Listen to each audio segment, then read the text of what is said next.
إن الحمد لله نحمده ونستعينه ونستغفره ونؤمن به ونتوكل عليه ونعوذ بالله من شرور أنفسنا ومن سيئات أعمالنا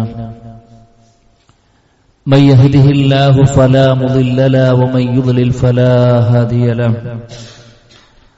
وأشهد أن لا إله إلا الله وحده لا شريك له وأشهد أن محمدا عبده ورسوله أرسله بالهدى ودين الحق ليظهره على الدين كله ولو كره المشركون اللهم صل على محمد وعلى آل محمد كما صليت على إبراهيم وعلى آل إبراهيم إنك حميد مجيد أما بعد فإن خير الكلام كلام الله وخير الهدي هدي محمد صلى الله عليه وسلم وشر الأمور محدثاتها وكل محدثة بدعة وكل بدعة ضلالة وكل ضلالة في النار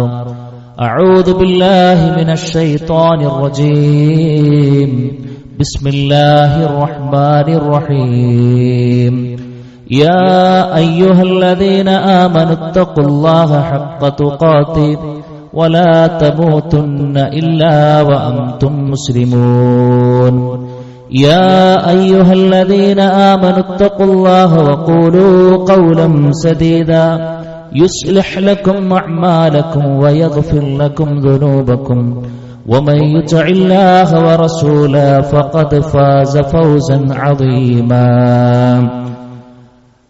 بسم الله الرحمن الرحيم والذين استجابوا لربهم وأقاموا الصلاة وأمرهم شورى بينهم ومما رزقناهم ينفقون رب اشرح لي صدري ويسر لي أمري واحلل عقدة من لساني يفقهوا قولي സ്നേഹസമ്പന്നരായ സത്യവിശ്വാസികളെ വിശ്വാസിനികളെ സർവ്വലോക രക്ഷിതാവായ റഹ്മാനായ റബ്ബിന്റെ ആജ്ഞകളും നിർദ്ദേശങ്ങളും കഴിവിന്റെ പരമാവധി ശ്രദ്ധിച്ചും പാലിച്ചും തക്കവ മുറുകെ പിടിച്ചും മുന്നോട്ട് പോകണമെന്ന് പറയുന്ന എന്നോടും തുടർന്ന് നിങ്ങൾ ഓരോരുത്തരോടും ഓർമ്മപ്പെടുത്തുകയാണ്, ഉപദേശിക്കുകയാണ്. റഹ്മാനായ റബ്ബ് ആ നിലക്ക് ജീവിച്ച് ഈമാൻ കിട്ടി മരിച്ച് സ്വർഗത്തിൽ ആദ്യാവസരത്തിൽ തന്നെ പ്രവേശനം ലഭിക്കുന്ന മഹാഭാഗ്യവാന്മാരിൽ ഭാഗ്യവതികളിൽ അല്ലാഹു സുബ്ഹാനഹു വ തആല നമ്മെല്ലാവരെയും ഉൾപ്പെടുത്തി അനുഗ്രഹിക്കുമാറാകട്ടെ. സഹോദരങ്ങളെ, മഹാനായ നബി കരീം സല്ലല്ലാഹു അലൈഹി വസല്ലമയെ പിൻപറ്റേണ്ടതിന്റെ മഹത്വങ്ങളൊക്കെ കഴിഞ്ഞ 1-2 ഖുത്ബകളിലായി സവിസ്തരം നാം കേൾക്കുകയുണ്ടായി. അങ്ങനെ നോക്കുമ്പോൾ അള്ളാന്റെ റസൂലിനെ അനുധാവനം ചെയ്യേണ്ടുന്ന ഒരു വിശ്വാസിയുടെ ജീവിതത്തിൽ ഒഴിച്ചുകൂടാൻ കഴിയാത്ത ഏറ്റവും നന്നായി ശ്രദ്ധിച്ച് കൊണ്ടു നടക്കേണ്ട ഒരു സ്വഭാവ ഗുണമാണ് കൂടിയാലോചന എന്ന് പറയുന്നത്. നമ്മുടെ കാര്യം സ്വന്തമായി കൊണ്ട് തീരുമാനിക്കുക, എല്ലാ കാര്യങ്ങളും എനിക്കറിയാം എങ്ങനെയാണ് ചെയ്യേണ്ടതെന്നുള്ളത്, എന്നെ ആരും പഠിപ്പിക്കേണ്ടതില്ല എന്ന ഒരു ദാർഢ്യത്തിന്റെ ശൈലിയും സ്വഭാവവും മാറ്റിവെച്ച് മറ്റുള്ളവരെ കൂടെ പരിഗണിച്ച് മറ്റുള്ളവരുടെ കൂടെ കാര്യങ്ങൾ പങ്കുവെച്ചും കൂടിയാലോചിച്ചും കാര്യങ്ങൾ തീരുമാനിച്ചു പോകണമെന്നാണ് മഹാനായ റസൂൽ കരീം സല്ലല്ലാഹു അലൈഹി വസല്ലമയോട് പോലും അല്ലാഹു സുബ്ഹാനഹു വ തആലയുടെ കൽപ്പന. ആരാണ് പ്രവാചകൻ?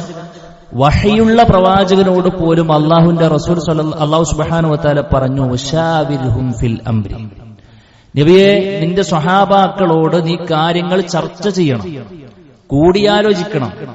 നിങ്ങൾക്കൊന്നും കാര്യങ്ങൾ അറിയില്ല, അത് എനിക്ക് വഹി വരണം, ഞാനൊരു തീരുമാനമായിക്കോളും, ഞാൻ പറഞ്ഞിട്ട് കേട്ടാ മതി. ആ ശൈലിയല്ല മഹാനായ നബി കരീം സല്ലല്ലാഹു അലൈഹി വസല്ലമക്ക് പോലും ഉള്ളത് എന്നതാണ്. അവരെ കൂടെ പരിഗണിക്കണമെന്നാണ് പറഞ്ഞത്. നോക്കൂ, നിങ്ങൾ 42-ാമത്തെ അധ്യായത്തിന്റെ പേര് പോലും അല്ലാഹു സുബ്ഹാനഹു വ തആല നിശ്ചയിച്ചത് സൂറത്ത് ശൂറ എന്നാണ്. എന്താ? കൂടിയാലോചന എന്നതാണ് ഒരു സൂറത്തിന്റെ നാമമായി കൊണ്ട് അല്ലാഹു സുബ്ഹാനഹു വ തആല സെലക്ട് ചെയ്തതെങ്കിൽ ആ വിഷയത്തിന്റെ ഗൗരവമാണ് അവിടെ സൂചിപ്പിക്കുന്നത് എന്ന. ആ സൂറത്ത് ശൂറയിൽ വിശ്വാസികളുടെ ഒരുപാട് ഗുണങ്ങൾ പറയുന്നുണ്ട്. ആ ഗുണങ്ങളുടെ ഇടയിൽ അല്ലാഹു സുബ്ഹാനഹു വ തആല ചേർത്തി വെച്ചതാണ് ഞാൻ ആമുഖമായി കൊണ്ട് ഓതി വെച്ച ആയത്ത്. സൂറത്ത് ശൂറയിലെ 38 അല്ലാഹു സുബ്ഹാനഹു വ തആല പറയുന്നു, വല്ലദീന ഇസ്തജാബൂ ലിറബ്ബിഹിം. അവരാരാണ് വിശ്വാസികൾ? അവർ അല്ലാഹുവിന് ഉത്തരം നൽകിയവരാണ്. വഅഖാമുസ്സലാ, അവർ നമസ്കാരം മുറപോലെ നിർവഹിക്കുന്നവരാണ്. കഴിഞ്ഞോ അവരുടെ ഗുണം? ഇല്ല. വഅംറുഹും ശൂറാ ബൈനഹും, അവർക്കിടയിലുള്ള കാര്യങ്ങൾ അവർ പരസ്പരം കൂടിയാലോചിച്ചും ഡിസ്കസ് ചെയ്തുമാണ് കാര്യങ്ങൾ മുന്നോട്ട് നീക്കുക എന്നതാണ്. വമിമ്മാ റസഖനാഹും യുൻഫിഖൂൻ, അല്ലാഹു സുബ്ഹാനഹു വ തആല നൽകിയതിൽ നിന്നും അല്ലാഹു സുബ്ഹാനഹു വ തആലയുടെ മാർഗ്ഗത്തിൽ അവർ ചെലവഴിക്കുന്നവരുമാണ് എന്നതാണ്. സഹോദരങ്ങളെ, അടിവരയിട്ടുകൊണ്ട് സൂചിപ്പിച്ച ഏറ്റവും പ്രധാനപ്പെട്ട ഒരു സ്വഭാവ ഗുണം തന്നെയാണ് നമ്മുടെ കാര്യങ്ങൾ പങ്കുവെക്കുക, ആലോചിക്കുക, മറ്റുള്ളവരെ കൂടെ പരിഗണിച്ച് കണ്ട് ഒരു കാര്യം ചെയ്ത് മുന്നോട്ട് പോവുക എന്നുള്ളതാണ്. ഒരുപാട് ഗുണങ്ങളും നന്മകളും യഥാർത്ഥത്തിൽ കൂടിയാലോചനയിൽ ഉണ്ട് എന്നാണ് പണ്ഡിതന്മാർ നമ്മളെ പഠിപ്പിക്കണേ. ഒരുപാട് ഗുണങ്ങളുണ്ട്. അതിൽ ഒന്നെന്താന്ന് വെച്ച് കഴിഞ്ഞാൽ അബദ്ധങ്ങൾ കുറയുന്നുള്ളതാണ്. നമ്മൾ ഒറ്റക്കൊരു കാര്യം തീരുമാനിക്കുമ്പോൾ അബദ്ധങ്ങൾ കൂടാനാണ് ചാൻസ്. നേരെ മറിച്ച് ഞാനൊരു കാര്യം എനിക്കൊരു ഒരു എന്തെങ്കിലും ഒരു ആലോചനയോ അതല്ലെങ്കിൽ എന്തെങ്കിലും ജോലിയുമായി ബന്ധപ്പെട്ട ഒരു പ്രധാനപ്പെട്ട തീരുമാനം എടുക്കുകയാണ്. ഞാൻ എന്റെ ഒരു അറിവനുസരിച്ച് മുന്നോട്ട് പോയി കഴിഞ്ഞാൽ ഒരുപാട് പ്രശ്നങ്ങൾ വരാനുണ്ട്. അതേസമയം അതേ വഴിയിൽ മുന്നോട്ട് പോയ അതേ മാർഗത്തിൽ ഒരുപാട് കാലമായിക്കൊണ്ട് സഞ്ചരിച്ചുകൊണ്ടിരിക്കുന്ന ഒരുപാട് ആളുകളുണ്ട്. അവരോട് പോയി ചോദിക്കണം, ഇങ്ങനെ സംരംഭം വന്നിട്ടുണ്ട്, ഇങ്ങനൊരു അവസരം എനിക്ക് കിട്ടിയിട്ടുണ്ട്, എന്താ നിങ്ങളുടെ അഭിപ്രായം, നിങ്ങൾ പറയും. അപ്പൊ അദ്ദേഹത്തിന് അതിന് നെഗറ്റീവും പോസിറ്റീവും ഒക്കെ പറയാണ്ടാവും. അങ്ങനെ ഉണ്ടല്ലേ പടച്ചോനെ, ഞാൻ അതിനെ കുറിച്ച് ആലോചിച്ചിട്ട് പോലും ഇല്ലല്ലോ, റബ്ബേ ഞാൻ ഇതൊന്നും അറിയാതെയായിരുന്നു അതിലേക്ക് പോയിരുന്നെങ്കിൽ വലിയ അബദ്ധത്തിൽ പോയി ചാടുമായിരുന്നല്ലോ എന്നാണ്. ഒരുപാട് ക്യാഷ് ഉണ്ട്, എന്നിട്ട് മുടക്കണം സുപ്രഭാതത്തിൽ വലിയ കച്ചവടപ്പ പൊടി പൊടിക്കാന്ന് പറഞ്ഞിട്ട്. പക്ഷെ അതിന്റെ ഏരിയകളും അതിനെക്കുറിച്ചുള്ള അറിവുമുള്ള ഒരുപാട് ആളുകളുണ്ട്. അവരോട് പോയി ചോദിക്കാനുള്ള ഈഗോ ഒരുപക്ഷെ സമ്മതിക്കാത്തതിന്റെ പേരിൽ അവനങ്ങോട്ട് ചെയ്യാണ്. ഒരു അഹങ്കാരത്തിന്റെ ധ്വനിയുള്ളവർ അങ്ങോട്ട് പോയി പെടും. സുഹൃത്തുക്കളെ, പിന്നിരിക്കും ആലോചിക്കുക, അപ്പത്തിന് ലക്ഷങ്ങൾ കയ്യിൽ നിന്ന് പോയിട്ടുണ്ടാവും. അതുകൊണ്ടാണ് കൂടിയാലോചനയ്ക്ക് ഒരുപാട് ഗുണങ്ങൾ ഇഹലോകത്തും പരലോകത്തും കിട്ടാനുണ്ടെങ്കിൽ ഒന്ന് അബദ്ധങ്ങൾ കുറയുമെന്നാണ്. രണ്ടാമത്തെ കാര്യം എന്താ അറിയുന്നത്, ഇപ്പൊ നമുക്ക് നല്ലോണം അറിവ് ഉണ്ടെന്ന് തന്നെ കരുതുക, നമുക്ക് നല്ല എക്സ്പീരിയൻസ് ഒക്കെ ഉണ്ടെന്ന് തന്നെ കരുതുക. എന്നാലും എന്താ അറിയോ, അത് മറ്റുള്ളവർക്ക് കൊടുക്കുന്നൊരു പരിഗണനയാണ്. അത് മറ്റുള്ളവർക്ക് കൊടുക്കുന്ന പരിഗണനയാണ്. ഇപ്പൊ നമ്മളെ വീട്ടിൽ ഉമ്മാരുണ്ടാവും, വാപ്പാരുണ്ടാവും, അവർക്കൊന്നും ഇപ്പൊ നമ്മൾ ചെയ്യുന്ന ഒരു ജോലിനെ കുറിച്ച് വലിയ ഐഡിയ ഒന്നും ഉണ്ടാവില്ല. എന്നാലും പറയുമ്പ ഞാൻ ഇങ്ങനെ സംരംഭം പിന്നത്തിന് ഇറങ്ങുന്നുണ്ട്, എന്താ നിങ്ങളുടെ അഭിപ്രായം? അതൊരു പരിഗണനയാണ് സുഹൃത്തുക്കളെ, അതൊരു പരിഗണനയാണ്. നമ്മുടെ മൂത്ത ആളുകൾ ഉണ്ടെങ്കിൽ, കാരണന്മാരുണ്ടെങ്കിൽ അവരോട് കൂടി ആലോചിക്കാന്ന് പറഞ്ഞു കഴിഞ്ഞാൽ ചിലപ്പോൾ 1-2 പോയിന്റ് കടന്ന് കിട്ടാനുണ്ടെങ്കിലും ഇല്ലെങ്കിലും അത് അവർക്ക് കൊടുക്കുന്നൊരു പരിഗണനയാണ് എന്ന. മൂന്നാമത്തെ കാര്യം എന്താ പറയുക, സ്വന്തത്തിലുള്ള അഹങ്കാരത്വം ചികിത്സിക്കൽ തന്നെയാണ്. ഒരു നിലക്കും പിശാച് നമ്മുടെ മനസ്സിലേക്ക് ഒരു താൻ പൊരിമ, ഈ ഭയങ്കര ഉഷാറാണ് കേട്ടോ, അന്നെ കൊണ്ട് കഴിയട്ടല്ല, എന്നെ മതി എന്നുള്ളൊരു ചിന്ത ഉണ്ടല്ലോ നിങ്ങള്, ഒരു കിബറിന്റെ ചിന്ത, ആ ചിന്തയും ചികിത്സിക്കലാണ്. അല്ല, ഞാൻ എത്ര വളർന്നാലും, ഞാൻ എത്ര ലോകം കണ്ടാലും, എനിക്ക് എത്ര എക്സ്പീരിയൻസ് ഉണ്ടെങ്കിലും എന്നേക്കാൾ 1-2 വയസ്സ് കൂടെ ജീവിച്ച ആളുകളുണ്ടല്ലോ, അവർക്ക് എന്തെങ്കിലുമൊക്കെ അധികം പറയാനുണ്ടെങ്കിലോ അതൊരു വിനയുള്ള മനസ്സാ സുഹൃത്തുക്കളെ, അതൊരു വിനയുള്ള മനസ്സാണ്. അപ്പോ അഹങ്കാരത്തെ ചികിത്സിക്കുക എന്ന ഒരു ഹിക്മത്ത് അതിന്റെ പിന്നിൽ ഉണ്ട് എന്നാണ് മനസ്സിലാക്കേണ്ടത്. മറ്റൊന്നെന്താ അറിയാം, നാലാമത്തെ ഒരു ഗുണം എന്താ വെച്ച് കഴിഞ്ഞാൽ ആഭ്യന്തര പ്രശ്നങ്ങൾ കുറെ കുറയുന്നുള്ളതാണ്. ഇപ്പൊ വീടിന്റെ ഉള്ളിലാണെങ്കിലും ഒരു കാര്യം വീട്ടിന്റെ നാഥനൊക്കെ തന്നെ ആയിരിക്കും. ഒരു ഭർത്താവ് തീരുമാനം, വീട്ടിന്റെ കുടുംബനാഥനായാലും ഒരു ആള് തീരുമാനിക്കും, ഞാനത് പറയും, അതിന് കേട്ടാൽ മതി, ഞാനത് ചെയ്യും, അതിന് ചെയ്ത് അതാണ്ട് തീരുമാനിച്ചാൽ മതി, ഞാനത് വാങ്ങും, അതുകൊണ്ട് ഉപയോഗിച്ചാൽ മതി. പിന്നെ ഇതിന്റെ ബാക്കിയുള്ളവര് അതല്ലല്ലോ, അവരുടെയും കൂടി ഇഷ്ടങ്ങളും മറ്റുമൊക്കെ കണ്ടറിഞ്ഞ് മനസ്സിലാക്കിയിട്ട് അങ്ങനെ പോകുമ്പോൾ കുടുംബത്തിന്റെ ഉള്ളിലുള്ള ആഭ്യന്തര പ്രശ്നങ്ങൾ ഇല്ലാതെയാകും. ഭാര്യയും ഭർത്താവും തമ്മിൽ ഭയങ്കര സ്നേഹമായിരിക്കും, മക്കൾ വാപ്പിയും തമ്മിൽ ഭയങ്കര സ്നേഹമായിരിക്കും. ഇല്ലെങ്കിലോ അത് മൂപ്പരനോട് ചെയ്യും, എന്നിട്ടോ അതങ്ങനെ ഒരു പ്രശ്നമായിരിക്കും. ഒരു കല്ലുകടി എപ്പോഴും ഉണ്ടാവും. അത് ഏത് വിഷയത്തിലുണ്ടാവും. അത് നമ്മളൊരു സ്ഥാപനം നടത്തുന്നുണ്ടോ, മറ്റുള്ളവരെ പരിഗണിക്കാതെയാണ് നമ്മൾ മുന്നോട്ട് പോകുന്നത്, അവിടെ പ്രശ്നം ഉണ്ടാവും. നമ്മുടെ ഒരു പള്ളി കൊണ്ടുനടക്കുന്നുണ്ടോ, മറ്റുള്ളവരെ പരിഗണിക്കാതെയാണ് നമ്മൾ മുന്നോട്ട് പോകുന്നത്, അവിടെ പ്രശ്നങ്ങൾ ഉണ്ടാവും. നമ്മൾ എവിടൊക്കെ ഇടപെടുന്നുണ്ടോ മറ്റുള്ളവരെ പരിഗണിക്കുന്നില്ല എങ്കിൽ അവിടെ പ്രശ്നങ്ങളുണ്ട് എന്നത് തന്നെയാണ് നമ്മൾ മനസ്സിലാക്കേണ്ടത്. മറ്റൊന്നെന്താ അറിയുള്ളൂ, നിർഭയത്വം ഉണ്ടാകുന്നതാണ്. നിർഭയത്വം ഉണ്ടാവും. കാരണം എന്താ, ഞാൻ ഒറ്റക്കല്ല, നമ്മളെല്ലാവരും അവിടെ തീരുമാനിച്ചതാണ്. ഇനി എന്ത് പ്രശ്നം വന്നു കഴിഞ്ഞാലും അതെല്ലാവർക്കും ഉള്ളതാണ്. ഈ പ്രശ്നങ്ങളില്ലേ ഒക്കെ അതെങ്ങനെയാണ്. അതുകൊണ്ട് സുഹൃത്തുക്കളെ, അങ്ങനത്തെ ഒരു മുന്നോട്ട് പോക്കാണ് ഇസ്ലാം നമ്മളെ പഠിപ്പിക്കുന്നത്. കുടുംബരംഗം മുതൽ സാമൂഹിക രംഗം വരെ എല്ലാ കാര്യങ്ങളും പരസ്പരം കൂടിയാലോചിച്ച് തന്നെ മുന്നോട്ട് പോകാനാണ് പഠിപ്പിച്ചു തന്നിട്ടുള്ളത്. ഭാര്യയും ഭർത്താവിന്റെയും ഇടയിലൊക്കെ എന്തായിരുന്നാലും ശ്രദ്ധിക്കേണ്ട കാര്യം സുഹൃത്തുക്കളെ. നമ്മളൊരിക്കും ചിലപ്പോൾ മുടക്കുണ്ടാകാം, ക്യാഷ് നമ്മളൊരിക്കും മുടക്കുണ്ടാകാം. പക്ഷെ അവർക്ക് കുറച്ച് കാര്യങ്ങൾ പറയാണ്ട് അത് കേൾക്കാനുള്ള മനസ്സ് നമ്മൾ ഉണ്ടാകണം. വാപ്പാനത്ത് ഉമ്മാണ്ട് ചോദിക്കണം. നമ്മുടെ മക്കളുണ്ടാവും, അവരെ പരിഗണിക്കണം, അവരോട് ചോദിക്കണം. എല്ലാ കാര്യങ്ങളും പറയണമെന്നല്ല, അവർക്ക് അറിയേണ്ട കാര്യങ്ങൾ അവരോട് കൂടി ചോദിക്കണം. അതൊക്കെ ഒരു ഭയങ്കരമായ ഒരു നമ്മളെ കുറിച്ചൊരു മതിപ്പുണ്ടാക്കുന്ന കാര്യമാണ്. വാപ്പക്ക് എത്ര ഉണ്ടെങ്കിലും എനിക്ക് ഒരു പരിഗണന തരുന്നുണ്ട് എന്നൊരു കുട്ടിക്ക് മനസ്സിലാക്കി കഴിഞ്ഞാൽ സുഹൃത്തുക്കളെ, അത് വല്ലാത്തൊരു അവർ തമ്മിലുള്ളൊരു ബന്ധത്തിനും കൂടെ അത് ഭയങ്കരമായ സ്വാധീനം ഉണ്ടാക്കും എന്നൊക്കെ തന്നെയാണ് ആ വിഷയത്തിൽ നമ്മൾ മനസ്സിലാക്കുന്നത്. ഇല്ലെങ്കിലുള്ള പ്രശ്നം എന്താ അറിയോ? ഇങ്ങനത്തെ ഒരു സംഭവമേ ഇല്ലെങ്കിലുള്ള പ്രശ്നം എന്താ അറിയോ? മഹാനായ അലി റളിയല്ലാഹു അൻഹു പറയുന്നുണ്ട്, അദ്ദേഹത്തിന്റെ വാക്കുകൾ കാണാൻ കഴിയും, അൽ മുശാവറത്തു ഹിസ്നും മിനൻ നദാമ. അൽ മുശാവറത്തു ഹിസ്നും മിനൻ നദാമ. ഖേദത്തിൽ നിന്നുമുള്ള ഒരു സുരക്ഷയാണ് യഥാർത്ഥത്തിൽ കൂടിയാലോചന എന്നുള്ളത്. കൂടി ആലോചിച്ചു കഴിഞ്ഞ പിന്നെ വല്ലാതൊന്നും ഖേദിക്കേണ്ടി വരില്ല. ചെറിയൊരു ഖേദം ഉണ്ടെങ്കിൽ എല്ലാവർക്കും പാടെ ബാധകമായിരിക്കും, ഒരാളെടുത്ത് പേരേണ്ട ആവശ്യമൊന്നും ഉണ്ടാവില്ല. പിന്നെന്താ പറഞ്ഞു? അനിൽ അൽ മലാമ.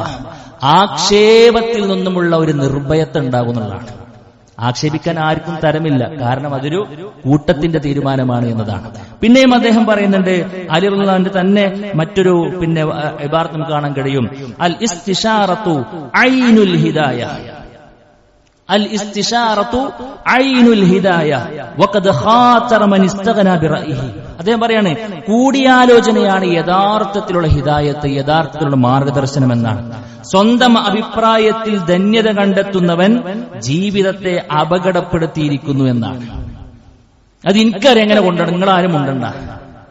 ഒരു നേതാവിന്റെ വാക്കതല്ല, ഒരു നേതൃത്വ നിലയിൽ നിൽക്കുന്ന ആള് പറയേണ്ട വാക്കല്ല, ഒരു അധ്യാപകന്റെ വാക്കതല്ല, അല്ലെങ്കിൽ വേറൊരാളുടെ വാക്കല്ല. നമുക്കൊരു ചെറിയൊരു പോസ്റ്റിന് കിട്ടുമ്പോഴേക്കും, നമുക്കൊരു ഒരു കൂട്ടായ്മയുടെ ഒരു ഉത്തരവാദിത്തം എത്തുമ്പോഴേക്കും നമ്മുടെ ശൈലിയും നമ്മുടെ രീതിയും ഇതായി കഴിഞ്ഞാൽ അത് പ്രശ്നമാണെന്നാണ് പറയുന്നത്.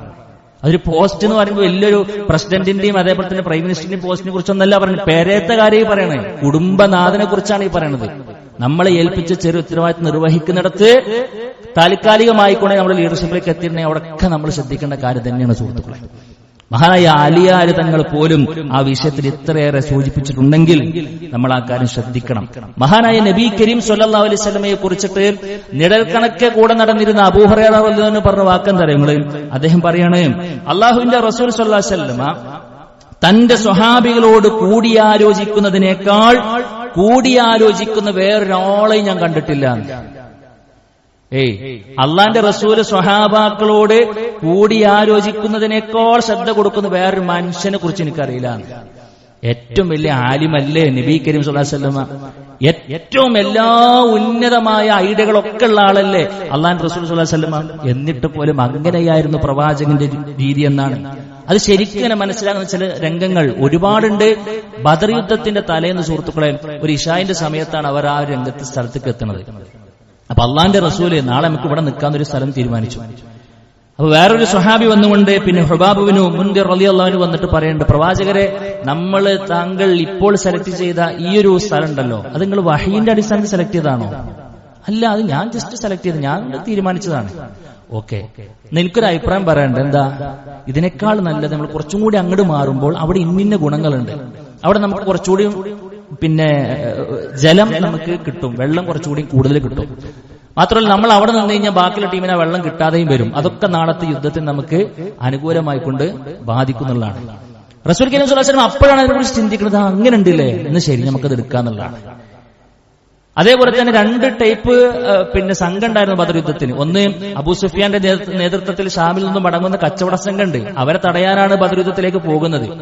അതൊരു ടീം അവർ അങ്ങോട്ട് പോകുന്നുണ്ട്.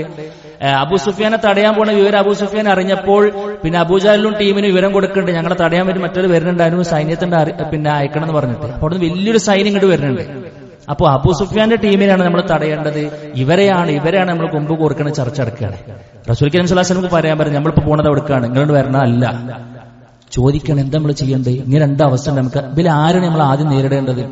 അബൂബക്കർ റളിയല്ലാഹു അൻഹു, സിദ്ദീഖ് റളിയല്ലാഹു അൻഹു, അബൂബക്കർ സിദ്ദീഖ് റളിയല്ലാഹു അൻഹു, അതേപോലെ തന്നെ ഉമർ ബിൻ ഖത്താബ് റളിയല്ലാഹു അൻഹു, മുഹാജിറിന്റെയും അൻസാറിന്റെ നേതാക്കളൊക്കെ ആ ചർച്ചയിൽ പങ്കെടുത്തു. അവസാനം തീരുമാനമായി അബൂ സുഫിയാന്റെ ടീമിനെ അല്ല, നമുക്ക് ഈ വലിയ ടീമിനെയാണ് എന്താക്കേണ്ടത്, നേരിടേണ്ടത്. പറയുമ്പോൾ അവരുടെ മുമ്പിലേക്ക് പോകാൻ ആയുധങ്ങളൊന്നുമില്ല, എന്നാലും നേരിടേണ്ടത് അവരെയാണ് എന്ന് തീരുമാനിച്ചത് എന്തിന്റെ അടിസ്ഥാനത്തിലാണ്? കൂടിയാലോചനയുടെ അടിസ്ഥാനത്തിലാണ്. എന്താണ് സുഹൃത്തുക്കളെയും ഇത് നമ്മുടെ ഒരു ശൈലിയായിക്കൊണ്ടാണ് നമ്മൾ മനസ്സിലാക്കേണ്ടത് എന്നുള്ളതാണ് സൂചിപ്പിക്കുന്നത്. നമ്മൾ ഒരിക്കലും ഒരാളുടെ മേലും അടിച്ചേൽപ്പിക്കുന്ന ഒരു സാഹചര്യം ഉണ്ടാകാതിരിക്കാൻ പ്രത്യേകം ശ്രദ്ധിക്കണം. അള്ളാഹുവിന്റെ റസൂൽ സ്വല്ലല്ലാഹു അലൈഹി വസല്ലമയുടെ ഒരു കണ്ണെങ്ങനെയാണ് നിങ്ങൾ, ഒരു കണ്ണെന്ന് പറഞ്ഞു കഴിഞ്ഞാൽ പ്രവാചകൻ എല്ലാവരെയും ഇങ്ങനെ ശ്രദ്ധിച്ചിരുന്നു എന്നാണ്. പ്രവാചകന്റെ മനസ്സിൽ ഓരോരുത്തരെ കുറിച്ച് കൃത്യമായ കാഴ്ചപ്പാടുണ്ടായിരുന്നു. ഇദ്ദേഹത്തെ എന്തിനാ പറ്റുക, ഇന്ന സ്വഹാബിക്ക് എന്താ, ഏത് ഏരിയയിലെ കുറിച്ച് കൂടുതൽ കഴിവുള്ളത്, ഇദ്ദേഹത്തെ എന്തേൽപ്പിച്ചാലാ നന്നാകുക. അള്ളാഹുവിന്റെ റസൂൽ സ്വല്ലല്ലാഹു അലൈഹി വസല്ലം കൃത്യമായ കാഴ്ചപ്പാടുണ്ടായിരുന്നു. എന്തുകൊണ്ട് അങ്ങനെ? അത് ഈ ഒരു നേതാവിനുണ്ടാകേണ്ട ഗുണമാണ്. അപ്പൊ നമുക്ക് നമ്മുടെ ഒന്നാമത്തെ കുട്ടിനെ കൊണ്ട് പിന്നെ അവനെ ഏൽപ്പിച്ചു കഴിഞ്ഞാൽ പറ്റാവുന്ന കാര്യം ചിലപ്പോൾ രണ്ടാമത്തെ ആളോട് നടന്നൊന്നുണ്ടാവില്ല. എല്ലാരും എന്താ പറയുക വെച്ച് കഴിഞ്ഞാല് അന്നെ പോലെ തന്നെ മറ്റവനല്ല, അവനെ പോലെ അല്ല മറ്റവനെ. രണ്ടാള് രണ്ട് ടൈപ്പാണ്. അത് നമ്മൾ ഉൾക്കൊള്ളാനുള്ള മനസ്സ് നമുക്ക് ഉണ്ടാണ്. ഇതൊക്കെ എങ്ങനെ മനസ്സിലാക്കുക വെച്ച് കഴിഞ്ഞാല് ഇങ്ങനെ കൂടിയാലോചനയും കാര്യങ്ങളൊക്കെ നടക്കുമ്പോഴേ ഓരോരുത്തരുടെയും കഴിവും മികവും ഒക്കെ നമുക്ക് ബോധ്യപ്പെടുകയുള്ളൂ എന്നാണ്. അതുകൊണ്ട് സുഹൃത്തുക്കളെ, ഒരു ധാർഷ്ട്യത്തിന്റെ സ്വരം ഒരിക്കലും നമ്മിൽ നിന്നും ഉണ്ടാകാതിരിക്കാൻ നമ്മൾ നല്ലോണം ആലോചിച്ചോളും. കാരണം എന്താ പറയുക, അള്ളാന്റെ റസൂൽ പറഞ്ഞു വെച്ചൊരു വാചകം, അഹങ്കാരവുമായി ബന്ധപ്പെട്ട് വെച്ചൊരു വാചകം ഇന്ത്യയുടെ മനസ്സിലുണ്ടായിക്കോട്ടെ. എന്താ പറഞ്ഞത്? ലാ യദ്ഖുലുൽ ജന്ന, സ്വർഗത്തിലേക്ക് അവർ ആദ്യവസരത്തിലില്ല. ആരാ? മൻ കാന ഫീ ഖൽബിഹി, അവന്റെ ഹൃദയത്തിലുണ്ട് എന്തുണ്ട്? മിസ്ഖാല ദർറത്തിൻ മിനൽ കിബ്രി. അധികമൊന്നുമല്ല സുഹൃത്തുക്കളെ, അധികമൊന്നുമല്ല. ഈ നമ്മളിങ്ങനെ ഹെഡ്ലൈറ്റ് ഒക്കെ ഇട്ട് ഇങ്ങനെ പോണ സമയത്ത് നമ്മൾ ആ ഹെഡ്ലൈറ്റ് മുമ്പിൽ ഇങ്ങനെ പാറി പറക്കണ സാധനം കണ്ടില്ലേ നിങ്ങൾ, പൊടി, അതിനാണ് അറബിയിൽ മിസ്ഖാല ദർറ എന്ന് പറയാ. അത്ര ഒരു ചെറിയ അളവിൽ ഒരു അഹങ്കാരം ഒരാളുടെ മനസ്സിലുണ്ടെങ്കിൽ അവൻ ആദ്യ അവസരത്തിൽ സ്വർഗത്തേക്ക് ഇല്ലാന്ന്, അവൻ നരകം സ്പർശിക്കുക തന്നെ ചെയ്യുമെന്ന് പറയുമ്പോൾ സുഹൃത്തെ, ഇന്നൊക്കെ കണ്ണടഞ്ഞ നമ്മൾ എവിടെ പോകുക എന്നുള്ള ആലോചിച്ചോളി. അതുകൊണ്ട് ഈ ശൈലി നമുക്ക് വേണ്ട. അതുണ്ടെങ്കിൽ അതെല്ലാവരും ഒഴിവാക്കാൻ നല്ലത്. എല്ലാവരെയും നമ്മൾ പരിഗണിക്കുക, എല്ലാവരുടെയും കഴിവുകൾ നമ്മൾ മാനിക്കുക, എല്ലാവരോടും മാന്യമായിക്കൊണ്ട് സംസാരിക്കുക, അല്ലേ? അത് പ്രായത്തിന് മൂത്തവരാണെങ്കിലും താഴുള്ളവരാണെങ്കിലും മൂത്തവരെ ബഹുമാനിച്ചും താഴുള്ളവരോട് വിനയം കാണിച്ചും ഒക്കെ സ്നേഹിച്ചും ഇങ്ങനെ സഹകരിച്ചിങ്ങനെ മുന്നോട്ട് പോകണം. അത് ഞാൻ മതി, അത് എനിക്കറിയാം, അങ്ങനെ എന്നോട് പറയണ്ട, ഞങ്ങൾ ചെയ്താൽ മതി, അല്ലെ? അങ്ങനത്തെ ഒരു ശൈലി ഒരു വിശ്വാസിയുടേതല്ല എന്നാണ് നമ്മൾ മനസ്സിലാക്കേണ്ടത്. മഹാനായ നബി കരീം സ്വല്ലല്ലാഹു അലൈഹി വസല്ലമ ആ നിലക്കാണ് അത് ശ്രദ്ധിച്ചിട്ടുള്ളത്. അതല്ലാതെ മറ്റുള്ളവരെ കൊച്ചായി കാണുന്നതാണ് അഹങ്കാരം. അൽ കിബ്റു ബത്റുൽ ഹഖ് വഗംതിൻ നാസ്, ജനങ്ങളെ നിസാരവൽക്കരിക്കലാണ്. ഇങ്ങനെ പറയുന്ന ഒരാൾ എന്തുകൊണ്ട് അങ്ങനെ പറഞ്ഞത്? ഹദിയൊന്നും അതിന് പോന്നിട്ടില്ല എന്നുള്ളതാണല്ലോ.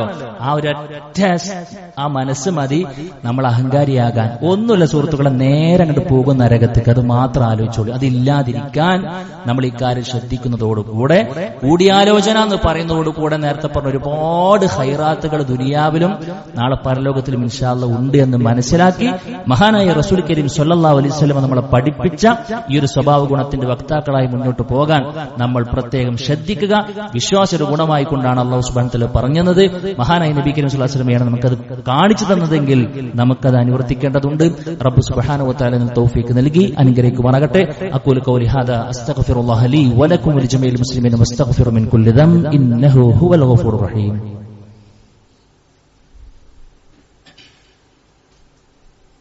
അൽഹംദുലില്ലാഹി വഹദഹു വസ്സലാത്തു വസ്സലാമു അലാ മൻ ലാ നബിയ ബഅദ. അല്ലാഹു സുബ്ഹാനഹു വ തആലയുടെ വിധികളും വിലക്കുകളും മാനിച്ചുകൊണ്ട് ജീവിക്കണമെന്ന് വീണ്ടും ഉറപ്പെടുത്തണം. സുഹൃത്തുക്കളെ, കൂടിയാലോചനയിലൂടെ ഒരു കാര്യം നമ്മൾ തീരുമാനിച്ചിട്ടുണ്ടെങ്കിൽ, എങ്ങനെ ഒരു കാര്യം നമ്മൾ തീരുമാനിച്ചിട്ടുണ്ടെങ്കിൽ പിന്നെ നമ്മൾ എന്താ എടുക്കേണ്ട പണി? ഫഇദാ അസംത ഫതവക്കൽ അലല്ലാഹ്. നമ്മൾ കാര്യങ്ങളൊക്കെ ഡിസ്കസ് ചെയ്തൊക്കെ ഉഷാറാക്കി, എന്നിട്ട് നമ്മൾ എന്ത് ചെയ്യണ്ടേ? ഇനി റബ്ബിനെ ഏൽപ്പിക്കണം, തവക്കുൽ ചെയ്യണം എന്നാണ്. എന്നിട്ട് അല്ലാഹ് പറഞ്ഞ കാര്യങ്ങള് ഇന്നല്ലാഹ യുഹിബ്ബുൽ മുതവക്കിലീൻ, അള്ളാഹുവിൽ തവക്കുൽ ചെയ്യുന്നവരെ അള്ളാഹ്ക്ക് ഇഷ്ടമാണ്. അള്ളാഹുവിന്റെ റസൂൽ സ്വല്ലല്ലാഹു അലൈഹി വസല്ലം നമുക്ക് തന്ന മറ്റൊരു അനുഗ്രഹം എന്താണെന്നറിയോ? അല്ലെങ്കിൽ അള്ളാഹു സുബ്ഹാനഹു നമ്മളോട് കാണിച്ചൊരു കാരണം എന്താണെന്നറിയുമ്പോൾ, ഇങ്ങനെ നമ്മളൊരു കാര്യം തീരുമാനിച്ചിട്ടുണ്ടെങ്കിൽ തവക്കുൽ ചെയ്യണം എന്ന് പറഞ്ഞതിന്റെ പരിധിയിൽപ്പെടുന്ന മറ്റൊരു പ്രധാനപ്പെട്ട ഒരു ഓപ്ഷനാണ് ഇസ്തിഖാറത്ത് നിസ്കാരം എന്നുള്ളത്. ഇതുവരെ നമ്മൾ കൂടിയാലോചിച്ച ആരോടാ? നമ്മുടെ ചുറ്റുപാടുള്ള ആളുകളോടാണ്. ഇനി നമുക്കൊരു കൂടിയാലോചന കൂടെ ഉണ്ട്. അതാരോടാ? അത് അള്ളാഹു സുബ്ഹാനഹു വ തആലയോടാണ്. അതെങ്ങനെ? അത് നബി കരീം സ്വല്ലല്ലാഹു അലൈഹി വസല്ലം പറഞ്ഞു. അള്ളാഹിന്റെ റസൂൽ സ്വല്ലല്ലാഹു അലൈഹി വസല്ലം പഠിപ്പിക്കുകയാണ്, നിങ്ങൾ ആരെങ്കിലും ഒരു കാര്യം തീരുമാനിച്ചിട്ടുണ്ടെങ്കിൽ 2 റക്അത്ത് നിസ്കരിച്ചുകൊണ്ട് ഒരു പ്രാർത്ഥന പ്രാർത്ഥിക്കുകയാണ്. ഈ പ്രാർത്ഥനയെ കുറിച്ച് മഹാനായ ജാബിർ ബിൻ അബ്ദുല്ലാ റളിയല്ലാഹു അൻഹു പറഞ്ഞൊരു വാക്ക് എന്താ അറിയുന്നത്? അദ്ദേഹം പറഞ്ഞു, കാന റസൂലുള്ളാഹി സ്വല്ലല്ലാഹു അലൈഹി വസല്ലം യുഅല്ലിമു അസ്ഹാബഹു അൽ ഇസ്തിഖാറത ഫിൽ ഉമൂരി കുല്ലിഹാ. പ്രവാചകൻ സ്വല്ലല്ലാഹു അലൈഹി വസല്ലമ തന്റെ സ്വഹാബാക്കളെ ഇസ്തിഖാറത്തിന്റെ പ്രാർത്ഥന അവരുടെ എല്ലാ ജീവിതത്തിന്റെ എല്ലാ കാര്യങ്ങളും, പ്രധാനപ്പെട്ട എല്ലാ കാര്യങ്ങളിലും പഠിപ്പിച്ചിരുന്നു എന്നാണ്. ഏതുപോലെ? കമാ യുഅല്ലിമു സൂറത മിനൽ ഖുർആൻ, ഖുർആനിൽ നിന്നും ഒരു അധ്യായം പഠിപ്പിക്കുന്ന അതേ ഗൗരവത്തിൽ ഇസ്തിഖാറത്തിന്റെ ദുആഉം പ്രവാചകൻ സ്വല്ലല്ലാഹു അലൈഹി വസല്ലമ പഠിപ്പിച്ചു കൊടുത്തിരുന്നു എന്നാണ്. അപ്പൊ അത് എത്ര പ്രാധാന്യമുള്ളതാണ് സുഹൃത്തുക്കളെ. അപ്പൊ എന്താണ് ആ പ്രാർത്ഥന? ആ പ്രാർത്ഥന നമ്മൾ പഠിക്കണം. സ്വല്പം സുദീർഘമായ പ്രാർത്ഥനയാണ്, പക്ഷെ അത് ജീവിതത്തിൽ ഉണ്ടെങ്കിൽ ഇൻഷാ അല്ലാഹ് വലിയ മെച്ചം നമുക്കുണ്ടാകും. ഒരു പക്ഷെ അതൊന്നും ഇല്ലാത്തത് കൊണ്ടായിരിക്കും ഇപ്പോൾ നമുക്ക് പല വിഷയങ്ങൾ ഖേദിക്കേണ്ടി വരുന്നത് എന്നുള്ളതാണ് നമ്മൾ മനസ്സിലാക്കേണ്ടത്. നമ്മളൊക്കെ പലപ്പോഴും ഇങ്ങനെ കുടുങ്ങി നിൽക്കുന്ന സന്ദർഭം ഉണ്ടാവും. ഇപ്പൊ ഒരു വിസ വന്നു, പടച്ചോൻ ഇതിൽ കയറണോ? ഇപ്പൊ പലതായിട്ട് ഡിസ്കസ് ചെയ്തു. അപ്പൊ കേറിക്കോന്നുള്ളതായിരിക്കും ഒരു പല ആളുകളുടെയും ഒരു കൂടിയാലോചന ഉണ്ടാവുന്നൊരു സംഗതി. ഓക്കെ, നമുക്ക് കയറാം. പക്ഷേ ആ കൂടിയാലോചന മാത്രം കയറില്ല, റബ്ബിനോട് കൂടെ എന്താക്കണം, കുറച്ച് കാര്യങ്ങൾ പറയാനുണ്ട്. എന്താ? ഒന്നുമില്ല, അവർ 2 റക്അത്ത് നിസ്കരിക്കുക. ഇതൊരു പ്രാർത്ഥനയാണ്. അല്ലാഹുവിന്റെ റസൂൽ സ്വല്ലല്ലാഹു അലൈഹി വസല്ലം ഇപ്പൊ ഒരു മകൾക്കൊരു നിക്കാഹ്, പിന്നെ ഒരു കല്യാണം വന്നു, അല്ലെങ്കിൽ നമ്മുടെ മകൻക്കൊരു കല്യാണം വന്നു, നമുക്കൊരു കല്യാണം വന്നില്ലേ, എത്ര പ്രധാനപ്പെട്ട ജീവിതം തന്നെ മാറ്റിമറിക്കപ്പെടുന്ന ഒരു തീരുമാനമാണ് അതൊക്കെ. ഒരു പഠനാവശ്യാർത്ഥം ഒരു സ്ഥലത്തൊരു സംഗതി തരപ്പെട്ടു, അല്ലെങ്കിൽ ജോലിക്ക് ഇന്നടത്ത് പോകണം. ഇതൊക്കെ നമ്മളുടെ ജീവിതത്തിൽ എടുക്കുന്ന ഏറ്റവും പ്രധാനപ്പെട്ട തീരുമാനങ്ങളാണ്. അത് ഫെയിലായാൽ ഒരു പക്ഷേ എല്ലാ നിലക്കും പ്രശ്നത്തിലേക്ക് പോകാനുള്ള ചാൻസ് ഉണ്ടല്ലോ. അപ്പൊ നമ്മൾ എന്താ തീരുമാനിക്കേണ്ടത്? ആദ്യം പറഞ്ഞു, നമുക്കത് അറിയാവുന്ന ആളുകളായിട്ട് ഡിസ്കസ് ചെയ്യണം. രണ്ടാമത്തെ കാര്യം എന്താ? അതാണ് നമ്മൾ ഏറ്റവും നന്നായിക്കൊണ്ട് ശ്രദ്ധിക്കേണ്ടത്. പ്രവാചകൻ സ്വല്ലല്ലാഹു അലൈഹി വസല്ലം പറയുന്നത്, ഹമ്മ അഹദുക്കും ബിൽ അംരി, കൂട്ടരെ നിങ്ങളൊരു കാര്യം തീരുമാനിച്ചു കഴിഞ്ഞാൽ ഫൽയർക റകഅതൈനി ഗൈറിൽ ഫരീള, ഫറളല്ലാത്ത 2 റക്അത്ത് നിസ്കരിക്കണം എന്നാണ്. എന്ന് പറഞ്ഞു കഴിഞ്ഞാൽ ഫറളല്ലാത്ത 2 റക്അത്ത് നിസ്കരിക്കുക എന്ന് പറഞ്ഞാൽ ഏത് നിസ്കാരവും ആകാന്നാണ്. പണ്ഡിതന്മാർ പറഞ്ഞു വേണമെങ്കിൽ തഹിയ്യത്ത് നിസ്കാരത്തിന് ശേഷം ഈ പ്രാർത്ഥന പ്രാർത്ഥിക്കാം, റവാത്തി നിസ്കാരത്തിന് ശേഷം പ്രാർത്ഥിക്കാം. ഞാൻ അതല്ലേ അതിനായിട്ട് സ്പെഷ്യലായിട്ട് 2 റക്അത്ത് നിസ്കരിക്കാൻ പറ്റുമോ? അങ്ങനെയും ആകാം. ഫറളിന്റെ കൂടെ പറ്റില്ല എന്നാണ് പറഞ്ഞത്. അതിനായിട്ട് സ്പെഷ്യലായിട്ട് 2 റക്അത്ത് നമ്മൾ നമസ്കരിക്കുന്നു. സുമ്മലിയകുൽ, എന്നിട്ട് അവൻ ഇങ്ങനെ പറയട്ടെ എന്നാണ്. ഇനി ഒരു പ്രാർത്ഥനയാണ്. നമ്മുടെ പ്രാർത്ഥന പുസ്തകത്തിൽ അതുണ്ട്, നമ്മുടെ മൊബൈൽ ആപ്പിൽ ആ സാധനമുണ്ട്. സുഹൃത്തുക്കളെ, പഠിക്കണം. അത് പഠിച്ചേ പറ്റൂ. വേണമെന്നുണ്ട് നല്ല നിലക്ക് ജീവിതം ഏറ്റവും ഹൈറായ രൂപത്തിൽ കൊണ്ടുപോകണം എന്ന് ആഗ്രഹിക്കുന്ന റബ്ബുമായിട്ട് ഞാൻ കൂടിയാലോചിച്ചിട്ടുണ്ട് എന്നൊരു മനസ്സ് നമുക്ക് കിട്ടണമെന്നുണ്ടെങ്കിൽ പ്രാർത്ഥന നമുക്ക് വേണം. ഏതാ പ്രാർത്ഥന? എന്താ പറയണത്? അല്ലാഹുമ്മ ഇന്നി അസ്തഖീറുക ബിഇൽമിക, അല്ലാഹുവേ ഞാൻ നിന്റെ വിജ്ഞാനം മുഖേന നിന്നോട് നന്മയെ ചോദിക്കുന്നു. അസ്തഖീറുക എന്ന് പറഞ്ഞാൽ ഞാൻ നിന്നോട് നന്മയെ ചോദിക്കുകയാണ്. വഅസ്തഖ്ദിറുക ബിഖുദ്റതിക, നിന്റെ കഴിവാണ് ഞാൻ ചോദിക്കുന്നത്, നിന്റെ കഴിവിൽ നിന്നാണ് ഞാൻ ചോദിക്കുന്നത്. വഅസ്അലുക മിൻ ഫദ്ലിക, നിന്റെ ഔദാര്യത്തിൽ നിന്നാണ് ഞാൻ ചോദിക്കുന്നത്. കാരണം ഫഇന്നക തഖ്ദിറു വലാ അഖ്ദിറു, നിനക്കാണ് എല്ലാ കഴിവുള്ളത്, എനിക്കൊരു കഴിവില്ല. സാധുവാണ് ഞാൻ, നിനക്കാണ് എല്ലാ കഴിവുമുള്ളത്. പടച്ചോനെ, നിനക്കാണ് എല്ലാ കാര്യങ്ങളും അറിയാം, എനിക്കൊന്നും അറിയില്ല. ഞാൻ ഇപ്പോൾ അങ്ങോട്ട് ഈ സ്റ്റെപ്പ് എടുത്താൽ മുന്നോട്ട് പോയാൽ എന്റെ ഭാവി എന്താകും എന്ന് എനിക്കറിയില്ല. അല്ലാഹുവേ, നിനക്കാണ് അറിയുക എന്നുള്ളതാണ്. ശരിയല്ലേ സുഹൃത്തുക്കളെ? അല്ലാഹു സുബ്ഹാനഹു വ തആല പറഞ്ഞു, വഅസ അൻ തഖറഉ ശൈഅൻ വഹുവ ഖൈറുൻ ലക്കും വഅസ അൻ തുഹിബ്ബു ശൈഅൻ വഹുവ ശർറുൻ ലക്കും. നിങ്ങൾക്ക് വെറുക്കുന്നൊരു കാര്യം ഉണ്ടാവും, ഒരു പക്ഷെ അതായിരിക്കും നിങ്ങൾക്ക് ഹൈർ വരുത്താൻ. ചിലപ്പോൾ നിങ്ങൾക്ക് ഇഷ്ടമുള്ളൊരു കാര്യം ഉണ്ടാവും, അതിലേക്ക് ചിലപ്പോൾ ഇഷ്ടത്തോടു കൂടെ ഒരു കാര്യം ചെയ്തിട്ടുണ്ട്, അതിലേക്ക് ചിലപ്പോൾ നിങ്ങൾ ഭാവിയിൽ പ്രശ്നം ഉണ്ടാക്കിയിരിക്കും. ഇങ്ങനെയൊക്കെ ഉണ്ടാകുമല്ലോ, ഇങ്ങനെ ഉണ്ടാകും. എന്നാൽ ഈ കാര്യങ്ങളൊക്കെ ആർക്കറിയാം? റഹ്മാനായ റബ്ബിനെ അറിയുന്നത് കൊണ്ട് ആ അറിവിനെ നമ്മൾ ഇങ്ങനെ മുന്നിൽ വെച്ചുകൊണ്ട് റഹ്മാനായ റബ്ബിനോട് കെഞ്ചി ചോദിക്കണം. എന്താ പറഞ്ഞത്?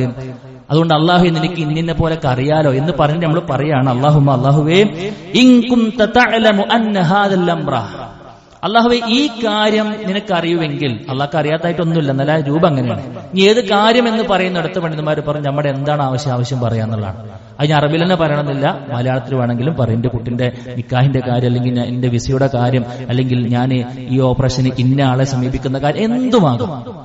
ആ കാര്യം എന്താക്കുക, നമുക്ക് എങ്ങനെയാണോ പറയാൻ കഴിയുക അങ്ങനെ തന്നെ പറയാം. എന്നിട്ട് പറയാണ് അല്ലാഹു ഇൻ കുൻത തഅലമു അന്ന ഹാദൽ അംറ ഖൈറുൻ ലീ ഫീ ദീനി വ മആശി വ ആഖിബതി അംരി ആജിലി അംരി വ ആജിലിഹി എന്ന് പറഞ്ഞു കഴിഞ്ഞാൽ, അല്ലാഹുവേ ഞാൻ ഇപ്പോൾ എടുക്കുന്ന ഈ ഒരു തീരുമാനം ഉണ്ടല്ലോ, അത് എന്റെ ദീനിന്, അതേപോലെ തന്നെ എന്റെ ഇഹലോക ജീവിതത്തിന്, എന്റെ പര്യവസാനത്തിന് എന്ന് പറഞ്ഞു കഴിഞ്ഞാൽ ഇഹലോകത്തിലും പരലോകത്തിലും ബാധിക്കുന്ന എന്റെ പര്യവസാനത്തിന് ഖൈറാണ് എങ്കിൽ ഫഖ്ദുറുഹുലി, അത് എനിക്ക് നീ കണക്കാക്കണേ. ഈ തീരുമാനം എനിക്ക് ഖൈറാണ്, എല്ലാ അർത്ഥത്തിലും എനിക്കത് ഖൈറാണെങ്കിൽ അതെനിക്ക് തരണേ. വയസ്സിർഹുലി, അതെനിക്ക് നീ എളുപ്പമാക്കണേ. സുമ്മ ബാരിക് ലീ ഫീഹി, എന്നിട്ട് നീ എനിക്ക് അതിൽ ബർക്കത്തും കൂടെ നൽകണേ എന്നാണ്. എത്ര അർത്ഥഗർഭമായ പ്രാർത്ഥന ആലോചിക്കുക.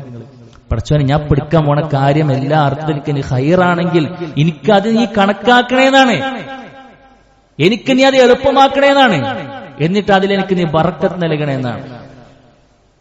നമുക്ക് അത്ര ചെയ്യാൻ കഴിയുള്ളൂ സുഹൃത്തുക്കളെ. പിന്നെ പറയാണ് അതിന്റെ ബാക്കി എന്ത്, വഇൻ കുൻത തഅലമു അന്ന ഹാദൽ അംറ ശർറുൻ ലീ ഫീ ദീനി വ മആശി വ ആഖിബതി അംരി ആജിലിൻ അംരി വ ആജിലിഹി. നേരത്തെ പറഞ്ഞ അതേപോലെ തന്നെ ഈ എടുക്കുന്ന കാര്യം ഈ പറഞ്ഞതുപോലെ എന്റെ ദീനിനും എന്റെ ജീവിതത്തിനും എന്റെ പര്യവസാനത്തിനും ഒക്കെ പ്രശ്നമാണെങ്കിലോ, എന്റെ എല്ലാ അർത്ഥത്തിലും എനിക്കിതുകൊണ്ട് പ്രശ്നമാണ് വരുന്നതെങ്കിലോ, ഫസ്രിഫുഹു അന്നീ, എന്നിൽ നിന്നും അതിനെ നീ തട്ടിക്കളയണേ. വസ്രിഫ്നീ അൻഹു, അതിൽ നിന്നും എന്നെയും നീ അകറ്റണേ. അത് കുറച്ചും കൂടി സ്ട്രോങ് ആയ വാക്കാണ്. പടച്ചോനെ അതെനിക്ക് ഷർറാണെങ്കിൽ ഇതിങ്ങനെ മാറ്റിക്കളയണമെന്നാണ്. ആ മാറ്റിക്കളയണേ എന്ന് പറഞ്ഞതിൽ എത്രത്തോളം ഉണ്ടായിരുന്നു നിങ്ങള്? കുറെ കാലം കഴിഞ്ഞിട്ട് അത് ഉപേക്ഷിച്ചതിൽ ഒരു ഖേദം കൂടി വരാത്ത അവസ്ഥ ഉണ്ടാക്കണമെന്നാണ്. അത് ഉപേക്ഷിച്ചത് എല്ലാം നിനക്കും ഹൈറായി എന്നെനിക്ക് പിൽക്കാലത്തും കൂടി തോന്നുന്ന രൂപത്തിലേക്ക് അതിനെന്നെ നീ അകറ്റണേന്നാണ്. എന്നിട്ടോ ഇത് തട്ടുക മാത്രമല്ല, പടച്ചോനെ ഒരു ഹൈറിനെ എനിക്ക് നീ വേറെ കണക്കാക്കി തരണേ. എന്നിട്ടോ ഹൈസുക്കാനത് എവിടെയായിരുന്നാലും എനിക്കൊരു ഹൈറിനെ നീ എനിക്ക് അത് നൽകണേ. സുമ്മ അർദിനി ബിഹി, എന്നിട്ട് അതിലെനിക്ക് നീ തൃപ്തി വരുത്തണേ. ഇതാണ് പ്രാർത്ഥന. ഇങ്ങനെ തന്നെ വാചകം പിന്നെ പറയാൻ കഴിഞ്ഞില്ലെങ്കിലും പണ്ഡിതന്മാർക്കിടയിൽ ചർച്ചയുണ്ട്. ഇതിന്റെ ആശയമെങ്കിലും എന്താക്കുക നമ്മൾ പറയാന്നില്ല. ഇതിന്റെ ഒരു ആശയമെങ്കിലും നമ്മൾ എന്താക്കണം പറയാന്നാണ്. നിസ്കരിച്ച് തന്നെ കഴിയില്ലാന്നുണ്ടെങ്കിലും പിന്നെ നമ്മൾ നിരന്തരമായിക്കൊണ്ട് പ്രാർത്ഥിക്കുക എന്നുള്ളതാണ്. അപ്പൊ ഈ ഒരു സ്റ്റെപ്പും കൂടി എടുത്തിട്ടാണ് നമ്മൾ എന്താക്കേണ്ടത്, മുന്നോട്ട് പോകേണ്ടത് എന്നുള്ളതാണ് അതിൽ പറയാനുള്ളത്. അതുകൊണ്ട് സുഹൃത്തുക്കളെ, ജീവിതത്തിൽ ഗതിവിധി മാറ്റുന്ന തീരുമാനങ്ങളൊക്കെ നമ്മുടെ ബാക്കിയുള്ള ആളുകളുമായിക്കൊണ്ട് ഡിസ്കസ് ചെയ്ത് പ്ലസ് റഹ്മാനായ റബ്ബുമായിക്കൊണ്ട് പങ്കുവെച്ച് അങ്ങനെ മുന്നോട്ട് പോകാൻ കഴിയണം. ചില ആളുകൾക്ക് അബദ്ധധാരണ ഉണ്ട്, ഇതെന്നെ പ്രാർത്ഥിച്ചു കഴിഞ്ഞാൽ മനസ്സിലേക്ക് പടച്ചൊരു സാധനം ഇട്ടുതരും, അപ്പൊ നമുക്ക് തന്നെ തോന്നും, ചിലപ്പോ പിന്നെ സ്വപ്നത്തിൽ നമ്മൾ ഇതിനെ കാണും, അങ്ങനെയൊക്കെ ചിലതുമായി ബന്ധപ്പെട്ട ചില അന്ധവിശ്വാസം. അങ്ങനെയൊന്നുമില്ല. നമ്മൾ തീരുമാനിച്ചിട്ടാണ് ഈ സാധനത്തിൽ തന്നെ പോകാൻ പറ്റുള്ളൂ. അല്ല സംശയം ഉണ്ടാകുമ്പോഴേ പോയി നിസ്കരിക്കലല്ല. നമ്മളൊരു കാര്യം തീരുമാനിച്ചു, കൂടിയാലോചന അടിസ്ഥാനത്തിൽ ഒരു കാര്യം തീരുമാനിച്ചാൽ പിന്നെയുള്ള പണിയാണ് എന്ത്, ഈ 2 റക്അത്ത് നിസ്കാരവും ശേഷമുള്ള ഈ പ്രാർത്ഥനയും പ്രാർത്ഥിച്ച് മുന്നോട്ട് പോയാൽ ഇൻഷാ അല്ലാഹ് ഈ രൂപത്തിലുള്ള ഖൈർ ഉണ്ടാകുന്ന. മഹാനായ ശൈഖുൽ ഇസ്ലാം ഇബ്നു തൈമിയ്യ റഹ്മത്തുള്ളാഹി പറഞ്ഞു, മാ നദിമ മൻ ഇസ്തഖാറൽ ഖാലിഖ, റഹ്മാനായ റബ്ബുമായിട്ട് കൂടിയാലോചന നടത്തിയ ഒരുത്തനും ഖേദിക്കേണ്ടി വന്നിട്ടില്ല എന്നാണ്. വശാവറൽ മഖ്ലൂഖീന, അതേപോലെ തന്നെ മറ്റുള്ളവരുമായിക്കൊണ്ട് പടപ്പുകളുമായിക്കൊണ്ടും പടപ്പിനോടും മുശാവറ നടത്തിയ കൂടിയാലോചന നടത്തിയ ഒരാൾ ഒരിക്കലും ഖേദിക്കേണ്ടി വരൂല എന്നാണ്. അതുകൊണ്ട് സുഹൃത്തുക്കളെ, നമ്മൾ അങ്ങനെ കൂടിയാലോചിച്ച് പടപ്പുകളോടും പടപ്പിനോടും പിന്നെ പടച്ചവനോടും കൂടിയാലോചിച്ച് മുന്നോട്ട് പോകുമ്പോൾ ഇൻഷാ അല്ലാഹ് അതിൽ ഖൈർ ഉണ്ടാകും. ഒരു പക്ഷേ പ്രത്യക്ഷത്തിൽ നമുക്ക് ഷർറാണെന്ന് ആദ്യഘട്ടത്തിൽ തോന്നിയാലും അതിലായിരിക്കും പിന്നീട് വലിയൊരു ഖൈർ ഉണ്ടാകുക എന്ന് തന്നെ തീരുമാനിച്ച് നമുക്ക് മുന്നോട്ട് പോകാൻ കഴിയുന്നത്. വിശ്വാസികൾക്ക് മാത്രമുള്ള ആനുകൂല്യമാണ് സുഹൃത്തുക്കളെ, വേറൊരു മനുഷ്യന്മാർക്കുണ്ടോ? നിങ്ങൾ ആലോചിക്കും, ദുനിയാവിന്റെ മുകളിൽ ഇൻകുങ്ങൾക്കല്ല വേറെ ആർക്കാ സുഹൃത്തുക്കൾ അതൊക്കെ ഉള്ളത്. അതുകൊണ്ട് എന്താ അറിയോ, റബ്ബൊക്കെ നമുക്ക് തന്ന ഈ ഔദാര്യത്തിന്റെ വിലയൊക്കെ ഒന്ന് മനസ്സിലാക്കിയിട്ട് അതൊക്കെ ജീവിതത്തിൽ കൊണ്ടടക്കാൻ ഫിൽ ഉമൂരി കുല്ലിഹ എന്ന് പറഞ്ഞു, ഏതെങ്കിലും ഒരു കാര്യത്തിലല്ല, അവന്റെ ഏറ്റവും പ്രധാനപ്പെട്ട എല്ലാ കാര്യങ്ങളിലും ഇത് കൊണ്ടു നടക്കാൻ നമ്മൾ പ്രത്യേകം ശ്രദ്ധിക്കണം എന്നുള്ളതാണ് സൂചിപ്പിക്കുവാനുള്ള റഹ്മാനായ റബ്ബ് തൗഫീഖ് നൽകി അനുഗ്രഹിക്കുമാറാകട്ടെ. സുഹൃത്തുക്കളെ, കഴിഞ്ഞ ആഴ്ച നമ്മൾ പ്രത്യേകം സൂചിപ്പിച്ച മണ്ണാർക്കാട് പ്രദേശത്തെ പിന്നെ പുല്ലിശ്ശേരി എന്ന് പറയുന്ന പ്രദേശത്ത് ഉയർന്നു വരുന്ന റഹ്മാനായ റബ്ബിനെ മാത്രം ആരാധിക്കാൻ വേണ്ടി പണി തീർപ്പ് കഴിഞ്ഞുകൊണ്ടിരിക്കുന്ന ഒരു പള്ളിയുടെ നിർമ്മാണ പ്രവർത്തനത്തിന്റെ പൂർത്തീകരണത്തിന് നമ്മളാൽ കഴിയുന്ന ഒരു ഓഹരി വേണമെന്ന് സൂചിപ്പിച്ചിട്ടുണ്ടായിരുന്നു. അൽഹംദുലില്ലാഹ്, റഹ്മാനായ റബ്ബ് നമുക്ക് നൽകിയ അവസരമായിക്കൊണ്ട് നമ്മൾ അതിനെ കാണണം.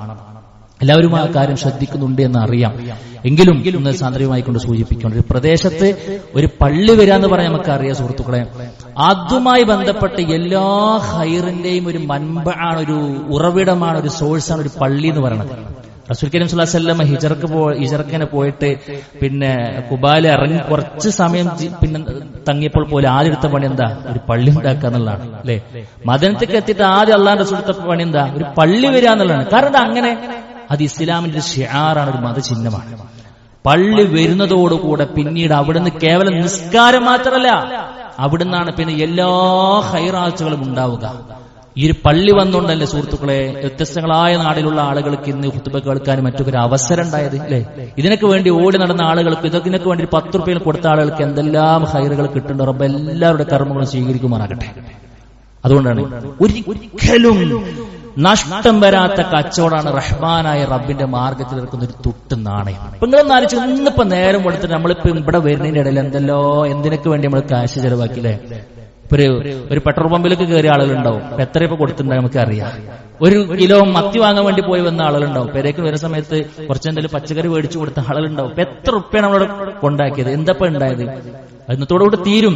പക്ഷെ ഇന്ന് നമ്മൾ ഇടാൻ പോകുന്ന, ഇറക്കാൻ പോകുന്ന ഒരു തുട്ട്, ഒരു തുക, അത് എത്ര ആകണമെന്ന് നമുക്ക് തീരുമാനിക്കാം. എത്രയാകണം തീരുമാനിക്കാം. കാരണം അല്ലാഹുവിന്റെ റസൂൽ പറയാണ്, ആരെങ്കിലും അള്ളാഹ്ക്ക് വേണ്ടിട്ടൊരു പള്ളി നിർമ്മിച്ചാൽ, അതിന് വിശദീകരിക്കുന്ന പണ്ഡിതന്മാര് പറയുന്നുണ്ട്, ഒറ്റക്കാണെങ്കിൽ അങ്ങനെ, അതിന് കഴിയില്ലേ, അതിന് നിർമ്മാണ പ്രവർത്തനങ്ങളിലും അംഗമായാലും ബനല്ലാഹു ലഹു ബൈതൻ ഫിൽ ജന്ന. സുബ്ഹാനല്ലാഹ്, സ്വർഗത്തിൽ അവൻക്കൊരു മണിമാളിക റഹ്മാനായ റബ്ബ് പണിത് കൊടുക്കുന്നു പറയുമ്പോ റബ്ബ് തന്നതെന്നേ ചോദിച്ചിട്ടുള്ളൂ സുഹൃത്തുക്കളെ.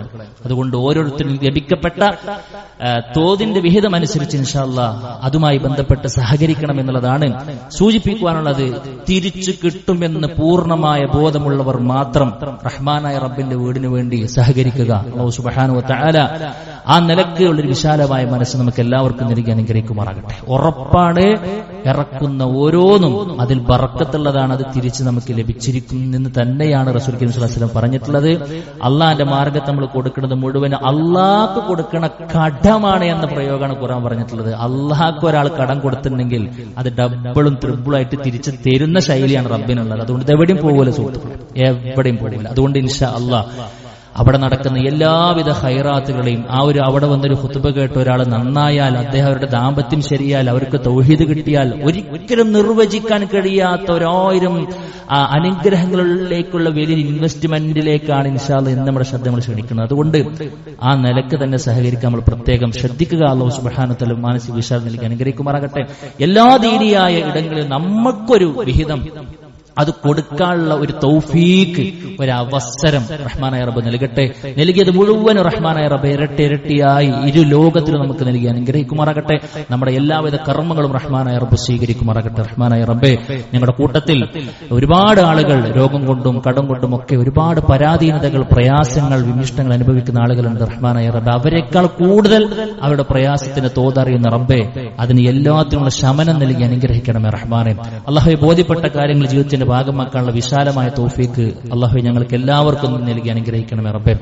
അല്ലാഹു ഞങ്ങളെ കൂട്ടി മരണപ്പെട്ടു പോയിട്ട് ഞങ്ങളുടെ മാതാപിതാക്കൾ, കൂട്ടുകുടുംബക്കാർ, ആദർശ ബന്ധുക്കൾ എല്ലാവരുടെയും ഖബറുകൾ വിശാലമാക്കി കൊടുക്കണമേ റഹ്മാനായ റബ്ബേ. അല്ലാഹുമ്മ ഗഫിർ ലിൽ മുഅ്മിനീന വൽ മുഅ്മിനാത്ത് വൽ മുസ്ലിമീന വൽ മുസ്ലിമാത്ത് വൽ അഹ്യാഉ മിൻഹും വൽ അംവാത്ത് ഇന്നക മുജീബു ദഅവാതി യാ ഖാദിയൽ ഹാജാത്ത്. اللهم أجرنا من النار، اللهم أجرنا من النار، اللهم أجرنا من النار. ربنا تقبل منا إنك أنت السميع العليم وتب علينا إنك أنت التواب الرحيم. آمين آمين برحمتك يا